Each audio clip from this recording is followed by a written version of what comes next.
Hello बच्चों, चलिए प्रश्न को समझ लेते हैं। प्रश्न है, सूक्ष्म नलिकाएं भाग लेती हैं। पहला विकल्प है कोशिका विभाजन में, दूसरा विकल्प है कला संरचना में, तीसरा विकल्प है पेशीय संकुचन में और आखिरी विकल्प है डीएनए की पहचान में। चलिए इस प्रश्न की मुख्य अवधारणा को समझ लेते हैं।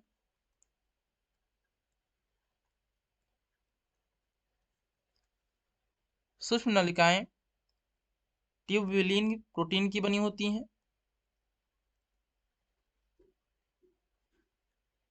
सूक्ष्म नलिकाएं ट्यूबुलिन प्रोटीन की बनी होती हैं।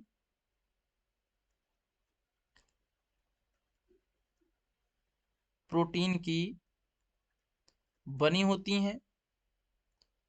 ये नलिकाएं कोशिका विभाजन में सहायता करती हैं।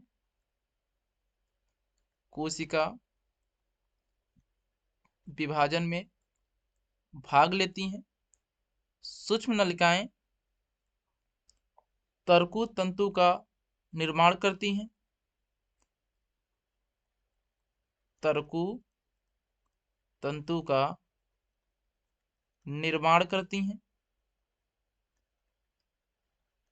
और तर्कु तंतु कोशिका विभाजन में सहायक होता है। इस प्रकार इस प्रश्न का सही उत्तर होगा पहला विकल्प। कोशिका विभाजन में भाग लेती हैं सूक्ष्म नलिकाएं, कलरा संरचना में भाग नहीं लेती हैं सूक्ष्म नलिकाएं, इसलिए दूसरा विकल्प गलत है। तीसरा विकल्प है पेशी संकुचन में, तो सूक्ष्म नलिकाएं पेशी संकुचन में भी भाग नहीं लेती हैं। आखिरी विकल्प है डीएनए की पहचान में, तो सूक्ष्म नलिकाएं डीएनए की पहचान में भी भाग नहीं लेती हैं, इसलिए आखिरी विकल्प भी गलत है। हम आशा करते हैं यह प्रश्न आपको समझ में आया होगा। धन्यवाद।